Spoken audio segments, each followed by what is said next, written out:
Assalamualaikum warahmatullahi wabarakatuh. Saya Khairunisa Desa Farozi, perwakilan dari kelompok 6. Kami akan membahas tentang manfaat jangka panjang dalam partisipasi aktivitas fisik secara teratur. Dan slide pertama akan dibacakan oleh Fauzan Iqbal dan juga Rafael Manukihon. Untuk slide kedua akan dibacakan oleh Dian Ayu. Lalu untuk slide ketiga akan dibacakan oleh Prisma Mahera dan juga Anggun Sukma. Dan slide terakhir akan dibacakan oleh saya. Perkenalkan, nama saya Rafael. Saya akan menjelaskan tentang menjaga kebugaran tubuh. Kebugaran didapat jika seseorang memiliki kondisi yang baik pada daya tahan jantung paru-paru atau stamina, kekuatan atau strength, kelenturan atau supiness, serta memiliki berat badan yang seimbang atau body composition. Berikut ini adalah hal-hal yang berkaitan dengan kebugaran, yaitu 1. Daya tahan paru-paru jantung atau stamina. Berarti stamina disarankan menggunakan prinsip FLTT, frekuensi, intensity, time, and type. Kedua, kekuatan atau strength. Berarti strength disarankan menggunakan beban tubuh seperti sit up, push up, dan back up. 3. Kelenturan. Prinsip dari latihan ini adalah ROM, atau dikatakan bahwa latihan ini merupakan latihan untuk meregangkan otot atau persendian. 4. Berat badan seimbang. Salah satu cara untuk menentukan berat badan seimbang yaitu dengan IMT.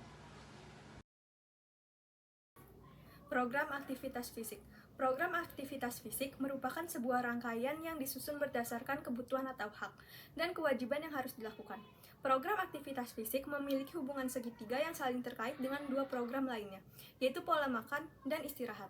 Ketiga komponen tersebut harus berjalan seimbang antara aktivitas fisik, pola makan, dan istirahat. Ketidakseimbangan di antara ketiganya akan nampak pada berat badan kita. Contohnya, apabila aktivitas berlebihan, pola makan cukup, dan istirahat kurang, maka akan terjadi penurunan berat badan. 2. Apabila pola makan berlebihan, istirahat cukup, dan aktivitas kurang, maka akan terjadi penambahan berat badan. Yang terakhir, apabila istirahat berlebihan, pola makan cukup, dan aktivitas kurang, maka akan terjadi penambahan berat badan. Peran aktivitas fisik. Pertama, mengontrol berat badan.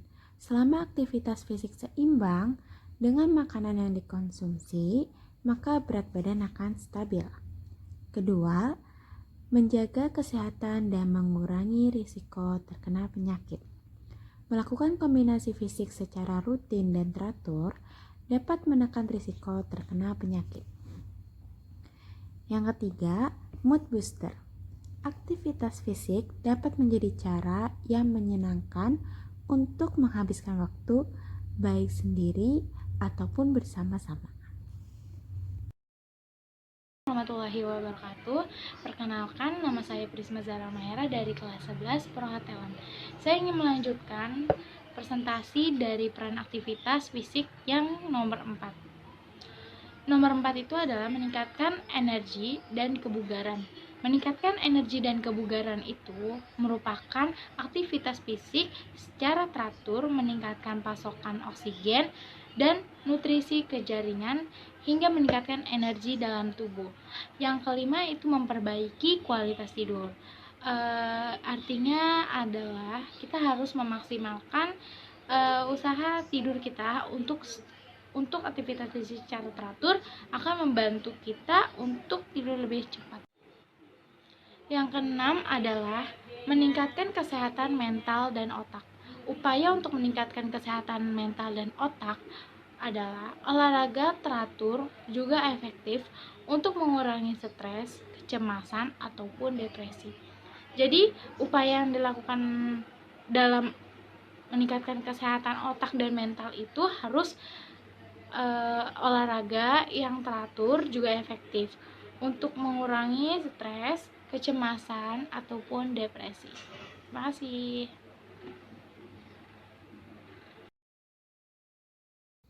Pertumbuhan dan perkembangan fisik. Pertumbuhan adalah peningkatan ukuran tubuh. Pertumbuhan merupakan hasil dari proses penyempurnaan bagian-bagian tubuh, misalnya lebar bahu, panjang kaki, tinggi badan, lebar pinggul, dan lain-lain. Sedangkan perkembangan adalah peningkatan kapasitas fungsi atau kinerja organ-organ tubuh. Contohnya ialah pertumbuhan fisik pada remaja, antara lain pertumbuhan ukuran tubuh. Tubuh laki-laki mengalami pertumbuhan lebih cepat dibandingkan pertumbuhan perempuan. Urutan tingkat pertumbuhan tubuh laki-laki diawali dengan postur memanjang, bahu melebar, dan terakhir dada menebal. Pertumbuhan pesat pada remaja laki-laki biasanya terjadi pada usia 13 sampai 15 tahun.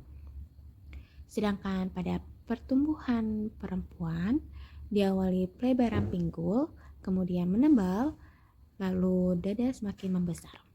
Pertumbuhan pesat pada remaja perempuan terjadi pada usia 11 hingga 13 tahun. Lalu yang kedua ada perkembangan jaringan tubuh. Laki-laki pada masa remaja semakin berotot, sedangkan perempuan semakin berlemak.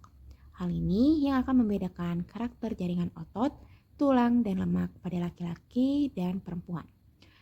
Lalu yang ketiga ada perkembangan seksual. Awal masa puber remaja perempuan terjadi 2 tahun lebih awal dibandingkan laki-laki. Laki-laki mengalami mimpi basah, lalu tumbuh jakun, kumis, rambut di ketiak sekitar orbital, pelebaran pita suara. Lalu untuk yang perempuan, mulai menstruasi, bertumbuhnya buah dada, dan tumbuh rambut di sekitar ketiak maupun orbital. Lalu yang terakhir ada perubahan fisiologis. Baik laki-laki maupun perempuan mengalami perubahan seperti penurunan denyut nadi dan temperatur basal, peningkatan tekanan darah sistolik, dan juga peningkatan volume pernapasan, kapasitas vital, dan pernapasan maksimum.